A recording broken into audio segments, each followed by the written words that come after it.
Well, if you bought it, I'll sign it. So I'm only a tenner. So cheaper than Leslie. So and you can't say that very often. So, anyways.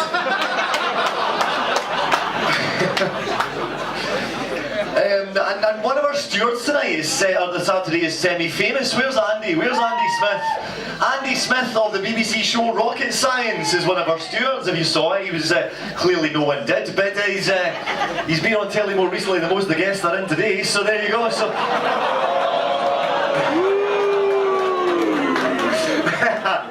It's okay, I cleared that gag before I did it, so it's fine. That's him there, that's Andy. So he did Rocket Science TV, it's a TV show about making science more appealing to youngsters. He's a teacher, so that's fantastic. So yeah, so we're going to introduce our next interviewer, and it's the organiser of today's event, the lovely Erica. So please give up for Erica Egerton!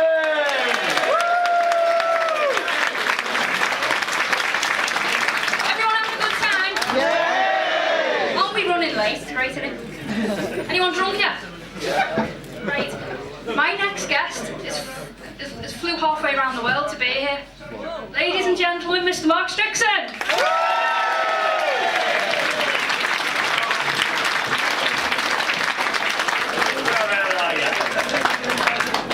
Right.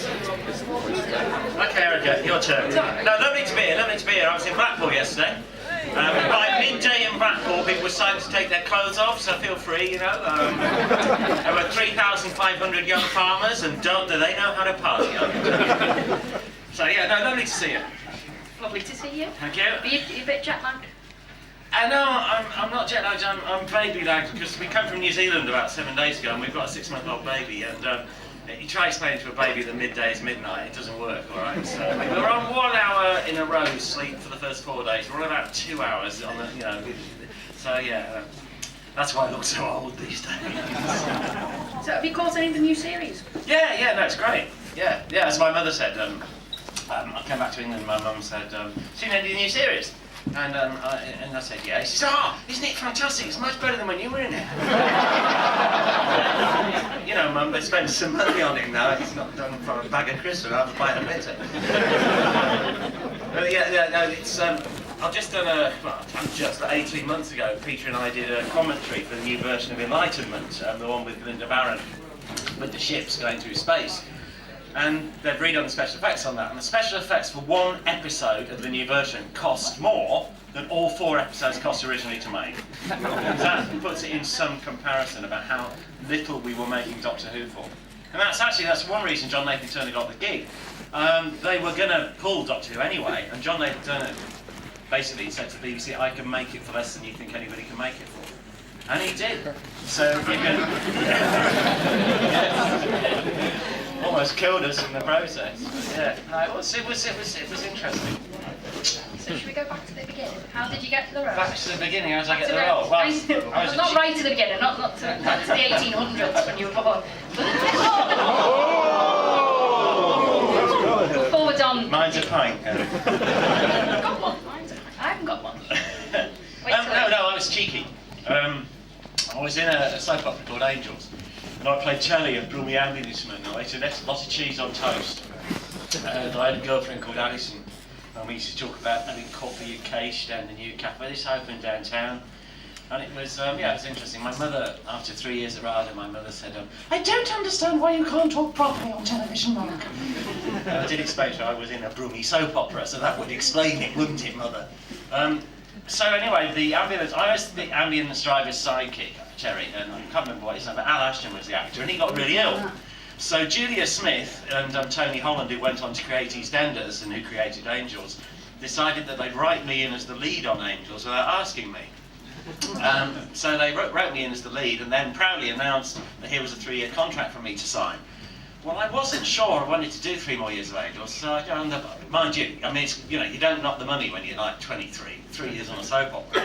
So I rang my agent and I said, am I up for anything else?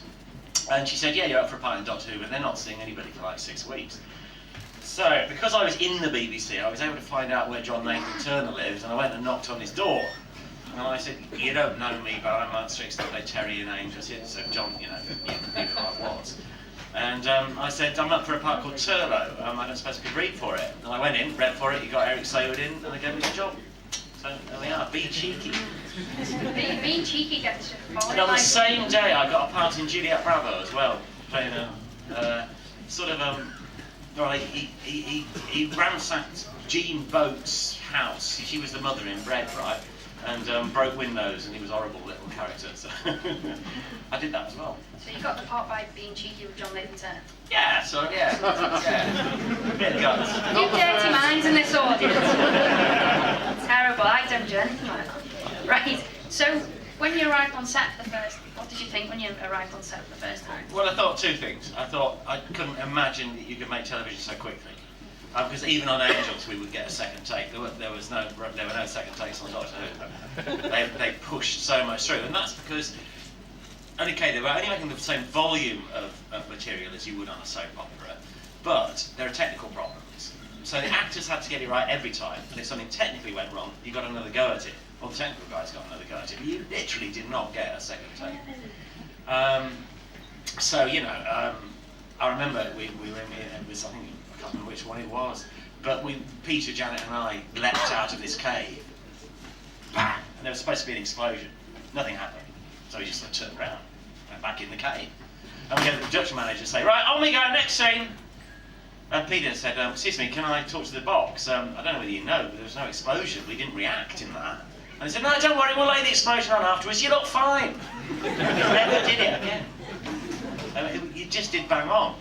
And you'd run out of time as well, right? Literally, a little bloke shut all the lights, all the power off, except the guide lights to get you out of the studio at 10 o'clock at night in television studio 1. There was no negotiation about that. Can we have 5 more minutes? So if a director ran over time, all those sets would have to be brought back in and remounted. And we couldn't afford that. So you wouldn't have worked again on Doctor Who. If as a director you failed that much, you cocked up. So in my last episodes, the final scene where I'm in the wrecked spaceship and I'm talking to Tryon, I remember Fiona Cumming was the director and she said, Mark, we've got 1.5 minutes left in the studio, you cannot go wrong and you must cut some lines or we won't get there. Off you go, action. So we did, you just did it like that. And it was like live theatre. There was just nothing. I mean, I remember Lisa Goddard she was acting with Dominic Guard in Terminus, yeah. And you know, they had these big bubbles on them. I can't remember what they were, but they had these big helmets on, right, which always used to steam up. So they used to have to rub. They'd forgotten that actors actually need to breathe. But there was an explosion, right? Now the BBC Explosives Department had 2 options. One, no explosion, or sort of like, or you can imagine what the other is, blow the studio apart. There's nothing in between. And on this particular occasion, it was the second option, right? And Lisa put this sort of like gel on the wall, and they stood back, and it was supposed to explode, and it just blew the set away. And on the close-up on Lisa, she went, "What the fuck?" Sorry, kids. And they had to make up a line for Lisa, which matched her lips. Absolutely true. And the woman in the next studio, they were doing the 9 o'clock news, and the newsreader heard this explosion. Of course, thought the IRA were bombing TV Centre because it was that time. And you saw her on the replay of the news. You saw her desk shudder. And that was Doctor Who filming next door. So your character, Taylor, was a bit evil. Yeah, no, he was. Yeah, my character. Yeah, he was a bit evil. He tried to kill my Peter. Yeah, oh, poor little lad. Yeah. It's funny. Peter and I have just done 4 appearances in Sydney, Melbourne, or Wellington, and Christchurch, and we're like twins now. We both get a little half-thing reading glasses out. It's really sad. We're just 2 grumpy old men on the road together, complaining about showers and plastic keys to hotel rooms, and, you know, that sort of thing. Look, it was a great character when he started. It was a brilliant character, and he was great for the first 8 episodes. Then, people often ask, did I resign from the series? Yes, I did resign from the series. And my last 4 episodes were great, but within Doctor Who there was not room for Turlo. I mean, he was such a big character, and he wanted to kill the Doctor or kill somebody, you know. He wanted to get home, and he had a brain. This is a real problem. It's fine if you've got people in the TARDIS who haven't got a brain and they're with the Doctor. But as soon as Turlo arrived, oh no, this was going to work. So he had to go and be locked up and punished, you know, and tortured for episodes 2 and 3 and let out in episode 4. No, he needs his own television series, really. Well, there's all these spin-offs happening, isn't it? Dr. Turlo, the spin-off. Yeah, well, yeah. I don't know what he'd be doing now. Maybe with John Barrowman. Running the rest. Could join Torchwood. No, that's too much sex in Torchwood. Not wrong with that. Especially John Barrowman. Oh, we'll move on. I'm just going to think about that for a while. No, sorry.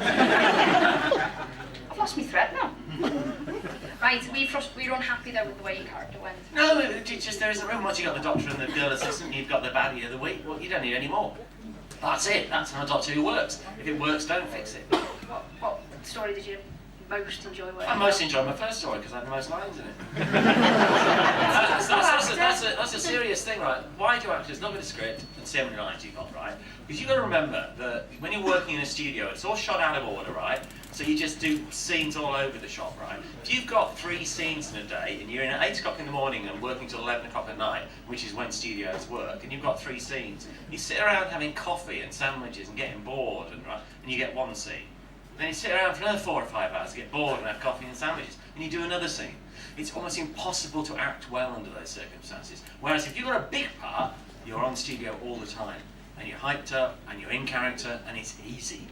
So when you see somebody doing a small part, they do it well, and you really feel they've got a character, I think that's immensely clever acting. Because the big parts are easy, it's the small parts that are difficult ones. Okay. So, you resigned. Yeah. So, was it a hard decision? No. Because I was an arrogant young bloke and I thought I'd get a job easy, didn't I? And you didn't. I did, yeah. I did. McDonald's, the best McDonald's man in the world. I worked, I earned a good living as an actor until I left. I worked until 2 days before I left the UK. So how did you make the jump from acting to what you're doing now? Oh, when I was 29, as many of you might know, I was married to a lady called Julie Brennan who was in Emmerdale Farm. And Julie and I decided it was the late 90s, we wanted to save the world. And so we decided we'd like to do a zoology degree and sort of do something to help animals or something. We're a bit fuzzy about it, right? But we realised we'd never do it if we stayed in the UK. And well, there had been 2 particularly bad summers as well, I remember. So we got on a plane and went to Australia. We had never been to Australia, right? And I remember being quite petrified, you know, when we went into Sydney. And it was a big deal going to Australia in those days. Fares were not much different to they are now. When I first got to Australia, I didn't come back for 4 years because it was so expensive to fly back in those days. It was huge. My mother said she cried only twice in her life, once when her mother died and once when I went to Australia. It was a big thing then, and people didn't come back. No, we got there though, and I got a job teaching theatre studies at this university, and we both did zoology degrees. Julie's now a doctor of anthropology, lives in the same place, lectures at the university, and I came back to the UK. I sat in a flat in West Hampstead after I'd done my degree, and I wrote 3 films. I wrote one about snakes, one about kangaroos, and one called The Flying Chipolatas, which was about moths. Guess which one didn't get commissioned? No, the kangaroo one got commissioned by National Geographic, and the snake one morphed into a thing called The 10 Deadliest Snakes in the World, which was Steve Irwin's first film. So 6 months after leaving Australia, I discovered Steve Irwin and was directing him in his first film, and I was back in Australia. And I lived most of the next 2.5, 3 years travelling with an aluminium boat on the top of a Land Cruiser, going up and down the north of Australia, filming crocs and snakes with Steve. So yeah, that was quite exciting, and I almost got killed by crocs twice. Shall I tell you about that? People say, have I given up acting? And the answer is I haven't given up acting. I love acting, and I love doing the big finish things. And I've had an amazing life. I was lucky as an actor, you know, like knocking on John's door and getting a part of Turlo. It's great. And you know, my first film, I discover Steve Irwin, you know, and I become a named director immediately. I mean, that was the most popular documentary ever shown on UK television, until the Croc one, which I made with Steve, which blew the ratings, got 12 million. And on the same night on Channel 5 there was a football match, and it's still to this day called Black Wednesday by the BBC. It is the day they got less people watching BBC between 8 and 9 o'clock at night than any other day in the BBC's history. Less proportion of the audience, and that was Steve Irwin in a football match. Where was I? Oh yeah, so no, yeah, I remember, yeah, so yeah, it's been great, and one of the things that's great is I've just filmed a thing on Komodo dragons for National Geographic. I spend about 4 months of my year, 4 to 5 months of my year, in a really remote place getting ill and filming animals. But that's the problem, you have to have so many injections. 2 years ago I had malaria and pneumonia at the same time, and I'd just fallen off a mountain in Sumatra and not got out of the jungle for 3 months, and I broke my shoulder and it's rotted. It cut off the nerves, so the muscles have died in my right arm. So if you see me doing this, it's just like, the only way they can cure it is to cut my throat from here to here and go into my back that way. No way are they going to do that. But I'm telling you, I'm 50. I'm the oldest person I know who puts 40 kilos on their back and goes up mountains still and films things. It's tough. And you get to a point where the body hurts so much that you don't want to do it anymore. And also, I've got a 6-month-old baby. I mean, it's great to have experiences like I was filming lizards in Irian Jaya, which is one of the most remote places in the world, by Papua New Guinea. And for various reasons, we were living in this village, about 10 hours by dugout canoe from the nearest town. And on the next beach to us, there were sea pirates, which is fairly topical. They used to go off with their machine guns and no doubt kill people and come back and live on the beach, and I was paying them to look for lizards for me. They were quite nice if they were your neighbours, but I wouldn't want to be on a boat going through there. But your life, you have to be so careful. And we used to go back to this town about once a month to get supplies. And the soundman and I decided we'd go out for a beer, and there was a war going on in Irian Jaya, about 200 kilometres away in a place called Ambon, and the trouble brewed up that night in this town. It was a Christian-Muslim thing. So anyway, we went for a few beers, and then we decided we'd better not stay out late. But we passed this tin shed where there's this great music coming from. So we went in there and we danced all night and got trashed. And then we went back to our hotel. When we started going back to our hotel, about 14 guys started following us. And I realised that when we left this place, there were no women at all on the streets, right? Is it Dr. Euclid?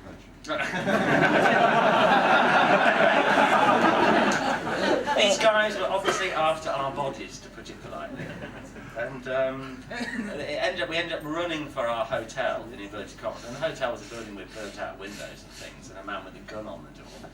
And we ended up besieged in this building with gunshots being fired at the building, and windows being smashed, and a crowd that got bigger trying to break the front of the hotel down.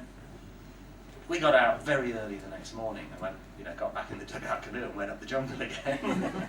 But you just think with a baby, I mean, it's a great story, but it was actually very, very frightening. And some of the planes you travel on, in Indonesia they call the airline Mapati, the local airline, and there's a joke, it's Mapati, you can cry if you want to.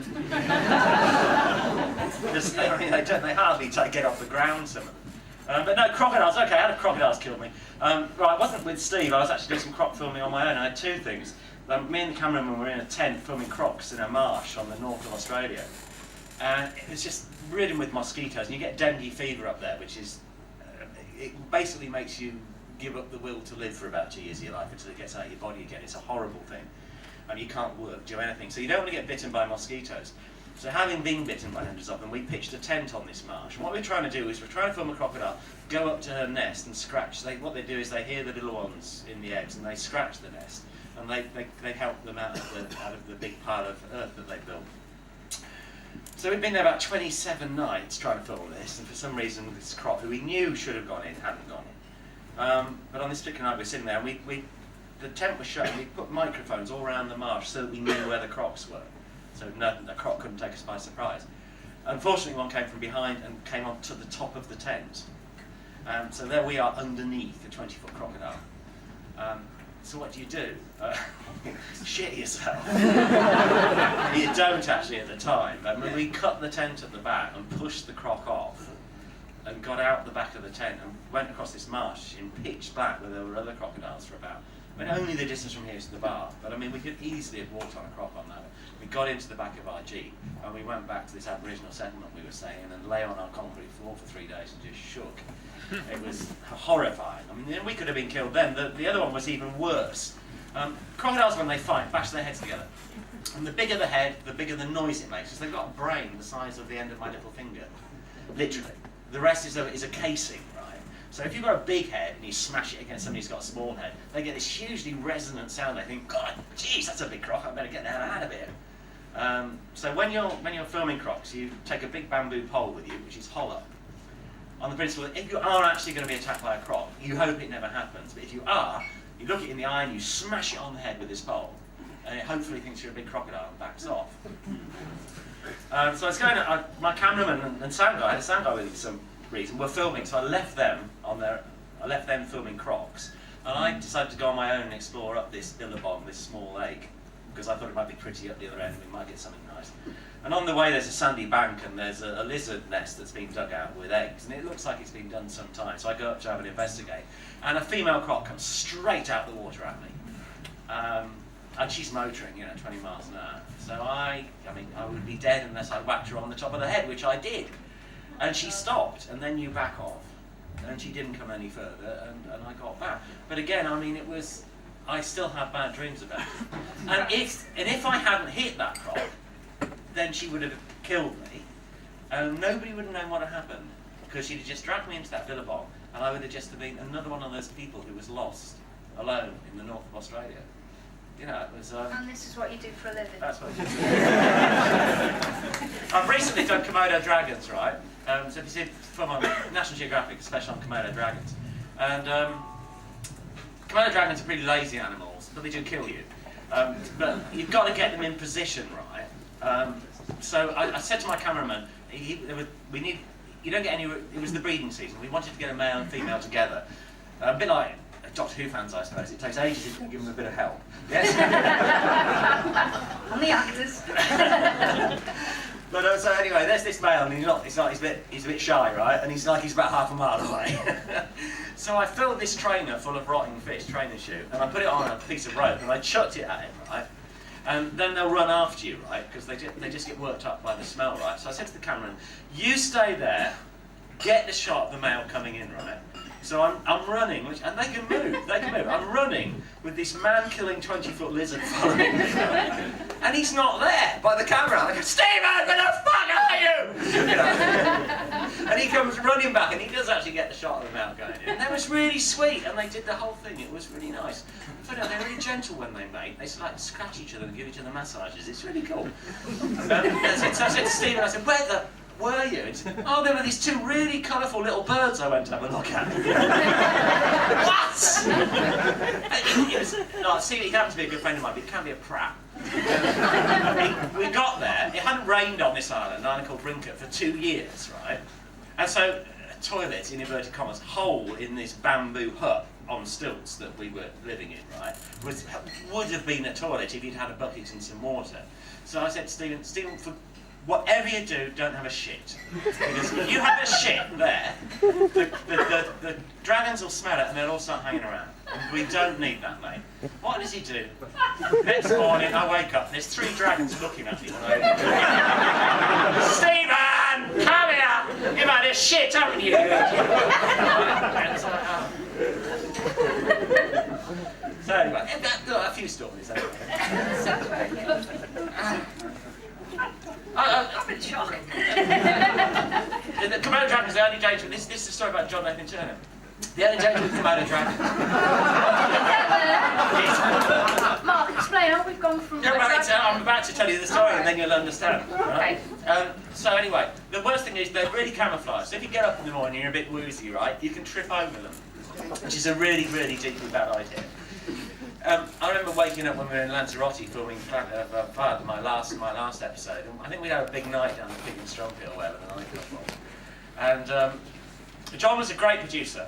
You could go out, get hammered with him, but so long as you did your job the next morning, you didn't get a second chance with John. You had to be totally professional about it. You had to know your lines, be on time, and do your job properly. As long as you knew that, he didn't mind how hard you played, so long as you worked hard as well. So he was lovely to work with. So we'd been out with a load of us, right? And I woke up in the morning, a bit late, dragged my costume on because you got in your hotel and thought, cool, it's a bit foggy in here, I better open the windows. So I open the windows and there's 2 single beds and I trip over something as I'm opening the door to the French door to the balcony, and I tripped over something. It was John Nathan Turner. wedged between the other bed and the wall on the floor. So I was in a fantastic position, your executive producer, I was able to go, John, bus is leaving in 10 minutes. Are you discussing your new contract? I don't know, I don't remember anything. So you woke up in the morning, JNT was there. Yeah, but we both had all our clothes on. Wasn't prying. So, with the new, would you go back if they asked you? There's a lot of companions going back, would you? Yeah, of course I would, yeah. Would you? It's just finding the time. It's a bit difficult to commute from New Zealand. No, I don't. My They grasp, may come to you. my grasp of geography is terrible. I gave up geography when it got onto open cast coal mining in the West Midlands when I was 13, and that was so boring I gave up geography. But I agreed. I very rarely do conventions because I'm busy with my producer hat on. And Mr. Rupert Murdoch, who I work for, doesn't give me many weeks' holiday a year. Drives a Harley bargain. So, no, National Geographic's owned by Fox Television. So, yeah. But I agreed to do. I have two favourite television programmes: The Simpsons and Family Guy. Right? Oh yeah. I just like cartoons, and I agreed to do an appearance in Springfield, Massachusetts, because I thought, oh, that's where The Simpsons come from, isn't it? That's how my brain works. The logic of it wasn't there. Right? I had a look on the map where this was, and I took the Thursday and Friday off, and I could take the Monday off. But I had to be back at my desk in New Zealand by 9 o'clock Tuesday morning, and I could only leave my end of working day on Wednesday. Let me tell you, it's a long way. It's on the border of Canada. And I had no idea about this, so I had to go. I live right at the bottom of New Zealand. It is freezing cold, right? We had icebergs coming past the sea. I was just telling the guys, if you go to the Dunedin's Gentlemen's Club, there are all the menus which Shackleton and Scott signed. It's the last stopping point before Antarctica. So people say, oh, you live in New Zealand, you know, it must be, I think they think it's somewhere near Australia. We are as far away from Australia as you are from North Africa. And the temperature difference is like that. In the north of New Zealand, Auckland, it's tropical. Where we are, we get a 2-month summer if we're lucky, and it rarely gets over 14 degrees centigrade. Yesterday in Blackpool was a warmer day than I've had in Dunedin in 3 years. So it is absolutely freezing. And in the winter, that wind comes off Antarctica and just cuts you to the bone. And it's more Scottish than Scotland is, right? Dunedin, right? I wake up to the sound of bagpipes on Saturday morning because there's the bagpipe hall, you know, a block away. Big statue of Robbie Burns, and it's just so Scottish. And people walking around in kilts all year long. Where was I going on that? I can't remember. I don't know. Should we throw it out? No. I'll tell you what I was going to say. Yeah. So Dunedin, right? Okay. So I had to fly Dunedin to Wellington, Dunedin to Christchurch, Christchurch to Wellington on the bottom of the Northland, then Wellington to Sydney, Sydney to Los Angeles, Los Angeles to Chicago, Chicago to Springfield. I got there and I did a day, and then I got back on the plane, and by the time I got back to Los Angeles, you could have put me in a corner and shot me and I'd have paid you. And I had to walk into work 9 o'clock Tuesday morning saying, you know, they said, oh, did you have a nice... We said we'd gone to see friends in the country. I mean, I can't say I'm going to America for the weekend, can I? Has anyone got any questions for Mark? The person at the back there, shout! Steve Irwin is such an image, Yeah. and the way that he is. What was he like in person? He's exactly the same. Steve Irwin was exactly the same in person. I remember when how it happened was, I wrote this thing called 10 Deadliest Snakes in the World. They're all in Australia, all right? So we sent off to zoos and reptile parks in Australia, and Terry, his wife, sent the video in. And we thought, this guy's going to be a star or a disaster, right? And when I met him, he was exactly as you... He'd never done any television. So he didn't understand about needing to do things twice or doing travelling shots of jeeps or anything. He just wanted to handle snakes, us film it, and go away. Now that wasn't going to work, right? So that was a big problem teaching him how to make television. He became superb at it, but those first few days were a real struggle. I also learned after the first few days he needed Terry with him to organise him and get him sorted. He had incredible energy, but the first thing we were filming was at the bottom of the Gulf of Carpentaria, sea snakes. That's right at the top of there's a big peak on the right-hand side of Australia, and it's just in that gulf there. Incredibly remote spot. You get a camera out, everybody runs because they're all crims up there. I mean, they're just people on the run. They don't want a camera out. The bar is called the Animal Bar, and they had a wedding party there when we were there. And apparently the bride and groom's idea of fun at the end of most evenings was to pee on each other. So they decided, they advised us not to go to the Animal Bar that night. I mean, it is so rough up there, you have no idea, right? So anyway, Steve left his shoes, which Terry had just come back from America, left his shoes outside his room. Man of the bush, you do not leave your shoes outside, you know? And this was the second day, and a dog probably got them, you know, a wild dog probably took them. So anyway, he's in a foul mood because his shoes had gone, right? And so